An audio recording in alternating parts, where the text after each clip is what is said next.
This is Look West, a podcast from California's Assembly Democrats.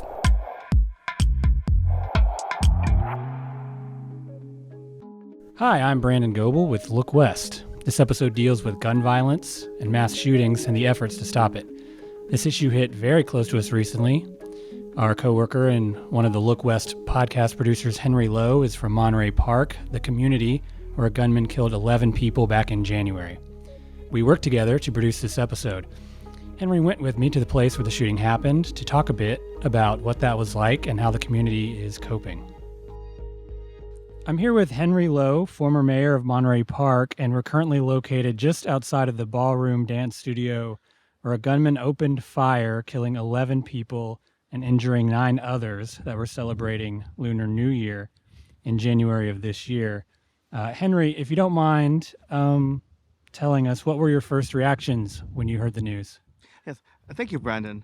My first reactions when hearing the news was, I think, initially shock and disbelief that this incident had occurred. Early in the day, the city of Monterey Park had celebrated the opening ceremony of our Lunar New Year festival, which took place maybe 50 feet away from the Star Ballroom. For 3 years, the city was unable to hold its Lunar New Year festival because of the pandemic. And so when we were able to finally gather in celebration, it felt like we had turned a corner, and it was a joyous time for the community, which was then punctuated a few hours later by the news of the shooting. And I think I was just stunned. And after that initial shock and being stunned, my feelings, my reactions changed to concern. What about the people in the ballroom? How many were injured? Were there any casualties? And then also, was this gunman still at large? And also, for our own first responders, our police and fire paramedics, what were they seeing on the scene? How were they doing? How are they coping? Because I think my understanding that once the 911 calls were made, our first responders showed up within 3 minutes to the Star Ballroom, and I was just in my head just trying to figure out what was going on. We don't often talk about what a community fully goes through and what the mindset is like months after a tragedy. Can you explain what the overall kind of mindset and demeanor is for the residents of Monterey Park since that tragic event? Sure, thank you. I think right now the overall mindset and demeanor for our residents here are just trying to make sense of what transpired here at the Star Ballroom. When I think about January 21st, it was a time of excitement and celebration because it was the beginning of the Lunar New Year season, then followed by collective shock, grief, and sadness for the shooting here at the ballroom. And I think people are trying to also move on and to be able to continue on with their daily lives. Is there anything else you'd like to say? Sure. Thank you so much. While the last few weeks have been a challenging time for us, but this community is not unfamiliar with adversity. Like all communities across California, we weathered the COVID-19 pandemic and continue to thrive as a community. And I am confident that Monterey Park will overcome this recent tragedy because we are a resilient community. We are a community that for its entire history has been one in which families have wanted to move here to raise a family. We have great local family-owned businesses. We have diversity of great restaurants. And I am confident that we will emerge from this tragedy stronger than ever. Henry joins me here in the studio. Thanks for sharing with us, Henry. Thank you, Brandon, for having me on the show today, and I'm very pleased that we were able to work on this project together. I think what the incident in Monterey Park has demonstrated, and it's been 8 weeks now since we had our shooting tragedy, that no community is safe or immune from gun violence, and probably all the more reason why this is a state and national conversation we need to have. Absolutely. Henry, one of the reasons why this tragedy wasn't even worse is because of a man named Brandon Say. You spoke with him recently. Why don't you talk a little about him? This tragedy on January 21st probably could have been much more worse, because the gunman, after he finished shooting and committing his murders at the Star Ballroom in Monterey Park, then proceeded to another ballroom called the Lili Dance Ballroom in Alhambra. And if it were not for Brandon Say, who was there because it's his family that operates that ballroom, and disarming the shooter, then it could have been much more worse tragedy. And so he's a hero, and we're very pleased that Brandon was able to join us for an interview, and for him to share what has been a harrowing experience for him and how he's been coping with it. Yeah, so it's been more than a month since the incident. Yeah. And while things have improved, there are still many challenges. And I've been working hard with my therapist to work through and heal. But I've noticed some progress. Most of my emotions aren't that unstable anymore, and I haven't had as many flashbacks to the incident. However, there's still some triggers that catch me off guard and leave me feeling some paranoia or anxiety. And I noticed that I have more paranoid thoughts than I ever would have before.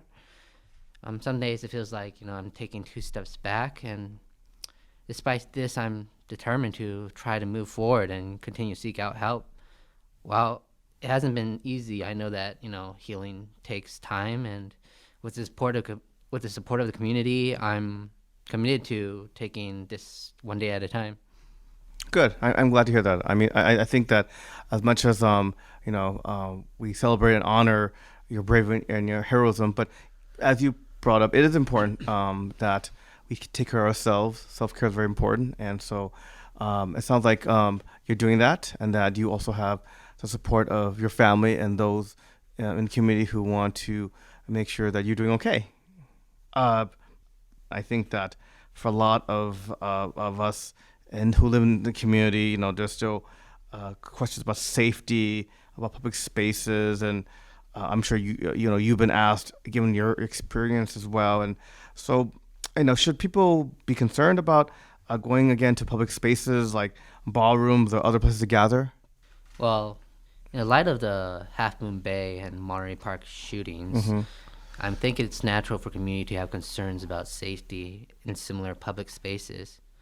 I think it's important to recognize that this was a regular incident, and a vast majority of public gatherings, such as, dancing and celebrations, they mostly occur without incidents. And, that's being said, it's still important to, appropriate precautions and measures to ensure, that public spaces are safe. This can include, being aware of your surroundings, reporting suspiciousness, and, just having more local law enforcement increasing patrols to ensure the safety of the community. While the shootings have been, a tragic reminder of potential risks in public areas, it is important to remember that, with the appropriate precautions against gun violence, we can help ensure a safe and enjoyable experience for all. No, that's a good point. That's a very good point. And I think that awareness is very important. And as you also brought up, advocacy as well. Let me ask you, you mentioned Half Moon Bay, as well as the experience that you and I had to go through in Monterey Park and Alhambra. And we also know that since the incident in Monterey Park, there have been more mass shooting incidents. In fact, I think there have now been over 100 in the United States. What do you think needs to happen, in your opinion, to limit and stop these gun violence incidents from occurring? Well, gun violence is a very complex issue with many different contributing factors. There's no like one size fits all magic solution. However, there's several steps you can take to reduce the occurrence of gun violence. An important step is to strengthen our gun laws and regulations. This can include, more intrusive background checks, closing our loopholes and implementing, measures to keep guns out of the hands of those who are, high risk of violence or domestic abuse. Right, right. And I know you paid a visit to Sacramento, to our state capital, and certainly, California has been at the forefront and a leader in trying to address gun violence issues with some more stringent legislation. But I mean, just based on everything you've experienced, you've seen, what are lessons you think that you've learned as a community member here in California? I think that, what I learned from the community is that it is important to invest in mental health resources and services. Many incidents of gun violence are carried out by individuals with, untreated mental illness or who are very, emotional. And, increasing access to these health services and promoting support can help address this issue. Additionally, addressing the root cause of violence itself is important. Poverty, inequality, and racism. This can also help reduce the occurrence of gun violence in communities. Investing in education and training programs and improving access to affordable housing and healthcare can improve our efforts to reduce, gun violence, reduce assault weapons that are involved with the public. We need to have efforts to reduce the use of assault weapons. And, I think public awareness campaigns and educational programs to promote safety and responsible gun ownership can highlight, the dangers that we are currently facing. Very true and very wise words and observations, Brandon. Moving forward, what are your plans for your own, for yourself, moving forward? At first, I feel validated and appreciated. However, at times, I feel the pressure of living up to people's expectation and maintaining this status. There has been loss of privacy for me and scrutiny from the public eye. And I have to deal with trolls and critics who, want to tear me down. And I'm constantly, being worn down by constant attention. So right now, what I most want to do is try to process, where I am in life and what my goals are.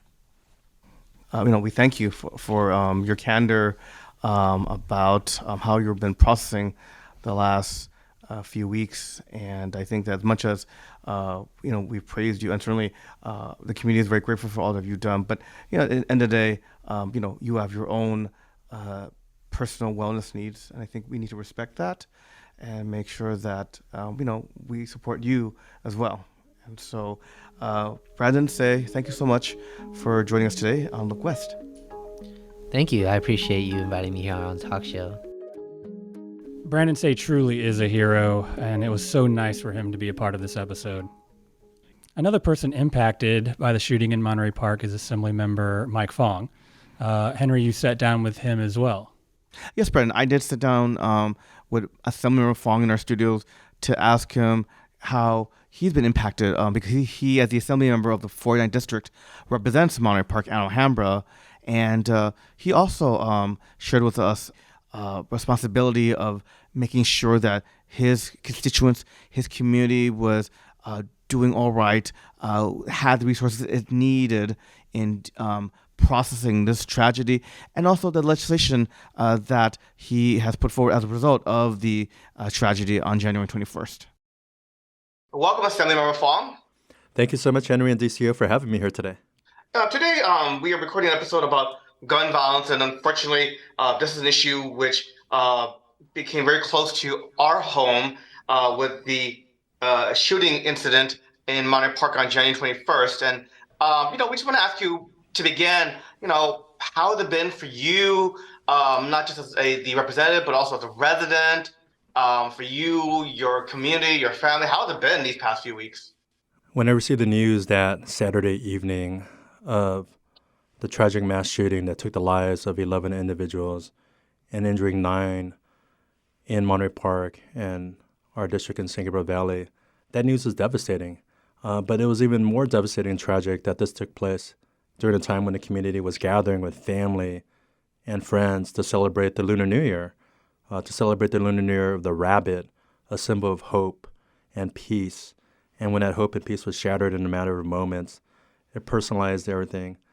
We know that our community lost moms, dads, uncles, aunts, grandmas, grandpas, cousins, and friends. And I had a friend who lost her aunt. And these are neighbors, community members, family members that loved ones will not have the opportunity to see again. And it was just so tragic. In terms of how the community is feeling, it's been a challenging time in the community. As we've seen, it's a lot of trauma and everyone's grieving. And we're really making sure we're trying to get resources on the ground.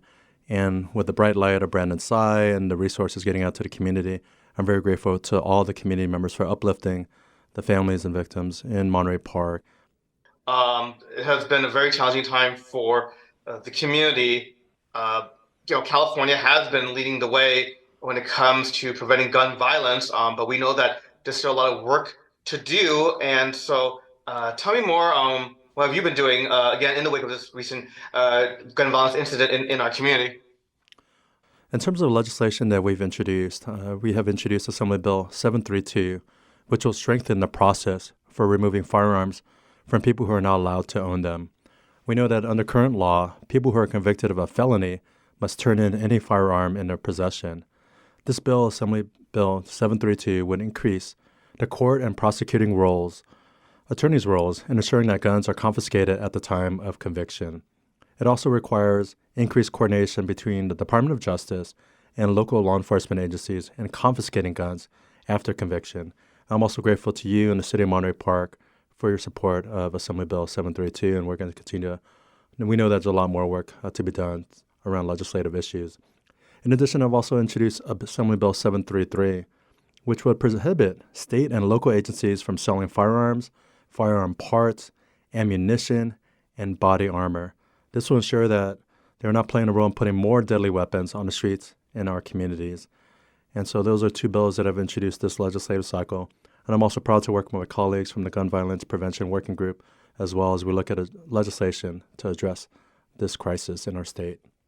You've shared with us that you're working with a gun violence prevention working group. If you can, elaborate a little more about this working group.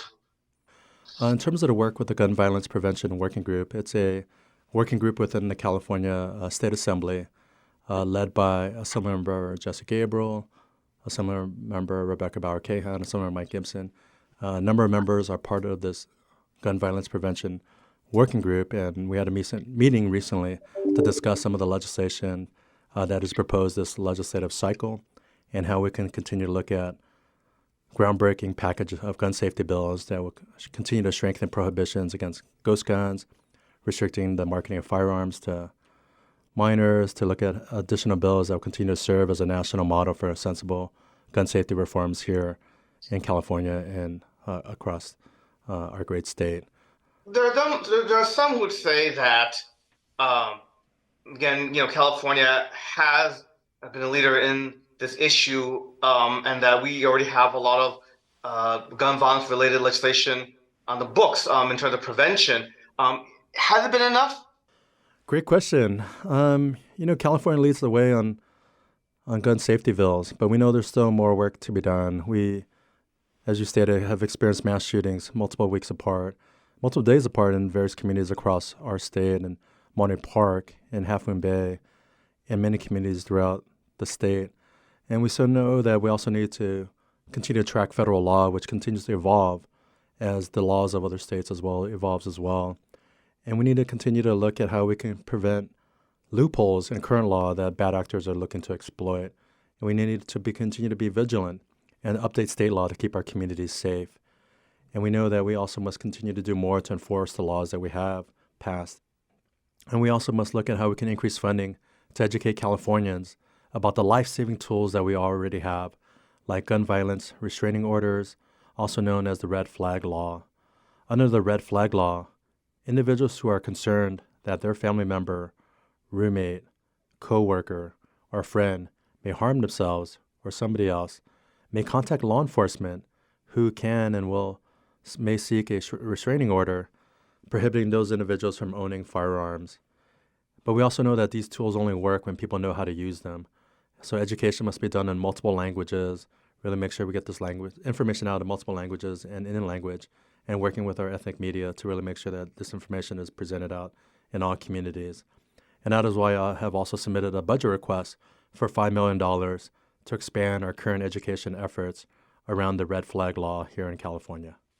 Although California has been really pushing aggressively to do its part to minimize gun violence, but we are part of a federal system, and so what is it that at the federal level you think that needs to be done?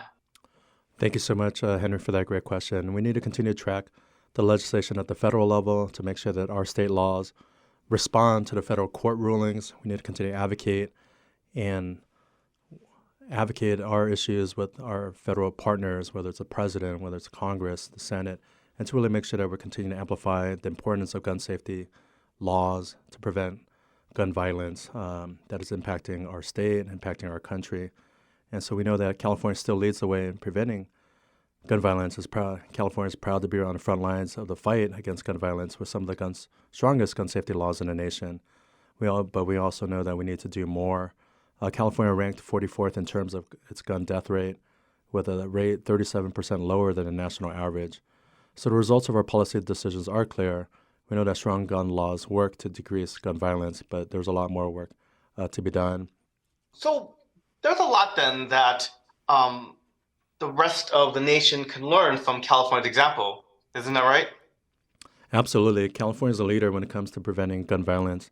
We know that last year the Giffords Law Center ranked California #1 in the nation for gun safety.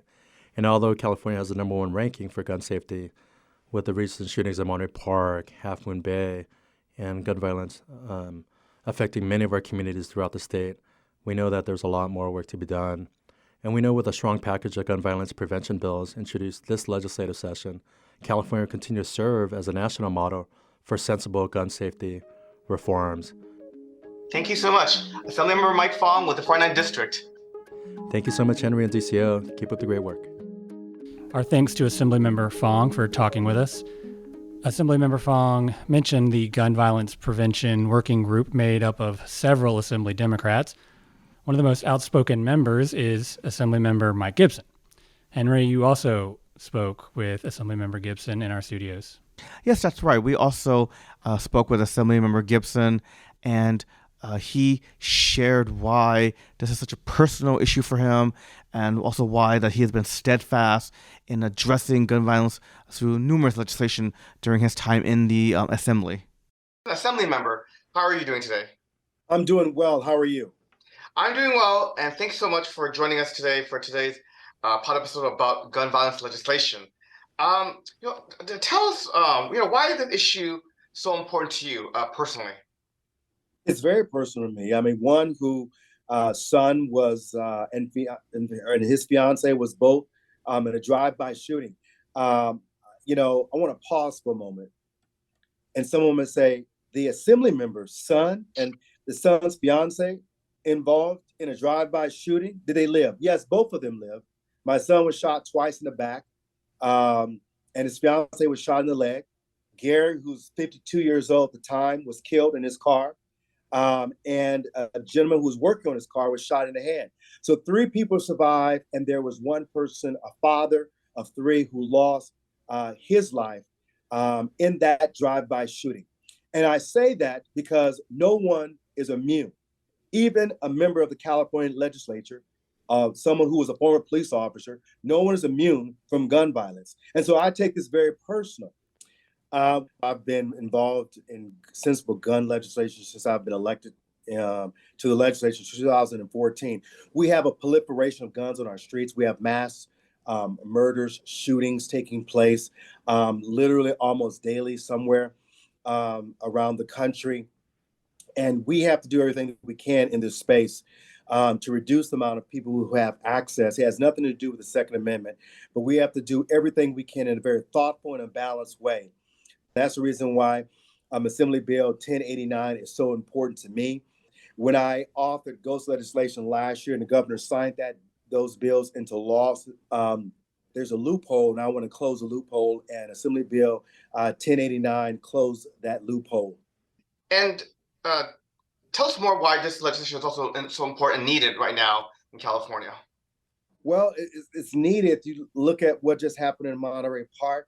I don't need to go, I can go from Monterey Park to Half Moon Bay, to Oakland, to Colorado Springs at the nightclub that I visited personally, where a gunman took individuals' lives by walking into a gay bar and commenced shooting.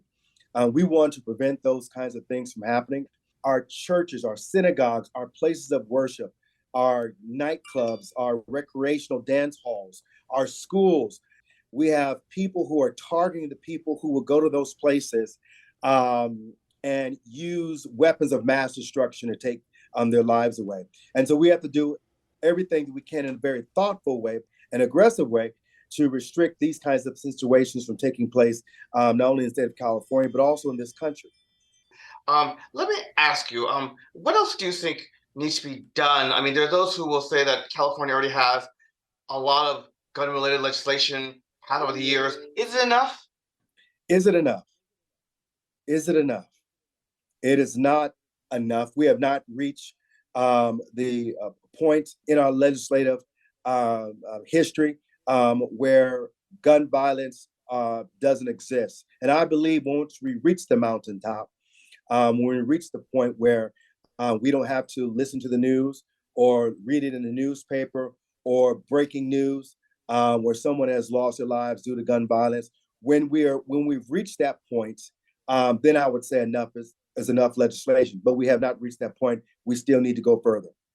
And so really what you're saying is that what California has done in its leadership on addressing gun violence is a model that other states and even the federal government should be looking at, right?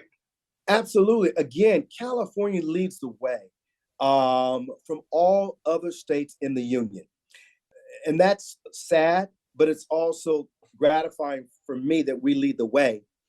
But if Arizona's not part of leading the way, if Nevada is not part of leading the way, and other states like Florida is not, or Texas is not leading the way, then we still have work to do. But we know that we can't, as states, do it alone. We need our federal government and federal intervention. That's why I'm glad that the President of the United States is taking a very bold action by using his executive authority to creating these kinds of bans and putting them in place. But they're only good as long as he is in office. And we need something more sustainable. We need legislation that can go through both houses and get on a president's desk and have that president affix his signature or her signature on that piece of legislation. Until we reach that point, we're not at the mountaintop. A very sobering statistic I tell people is that when City of Monterey Park had its shooting incident on January 21st, we were considered nationally the 36th mass gun violence incident. When the President of the United States came to visit Monterey Park on March 14th, that number had gone up to over 100. So we have now had over 100 mass shooting incidents in this country since the year started. And enough is enough. We don't need 101. We need everyone. We need everyone in the village to say, you know what? I'm not going to wait till this happens to someone that I know, my mother, my father, my sister, brother, niece or nephew, cousins, boyfriend, girlfriend. We should not have to wait. This is a health epidemic, a health crisis in America. Gun violence in America is at the level where this is a health issue, and we need everyone in the village to elevate their voices in this space. And I'm calling on everyone who hears this podcast to say, we need your intervention. We need your energy to be part of this. Don't wait for you to get a knock at the door. Don't wait for you passing by someone's casket that you know who just lost their lives to gun violence. It makes no difference whether or not your DNA matches theirs. It makes no difference whether or not you even know that person's name. Get involved now. The clarion call has been sounded. Everyone needs to be involved in this fight. Our thanks to Assemblymember Gibson for talking with us, and thank you, Henry, for not only leading your community through a tragedy, but helping us put this episode together. Thank you, Brandon. And I also want to express our gratitude for Assemblymember Fong and Assemblymember Gibson for coming to interview and record this podcast, and also to thank Brandon Say. Well, that's Henry Lowe, and I'm Brandon Goebel. This is Look West. Thanks to all of you for listening. The Look West podcast is produced by California Assembly Democrats. When you think of Californian politics, remember to look west.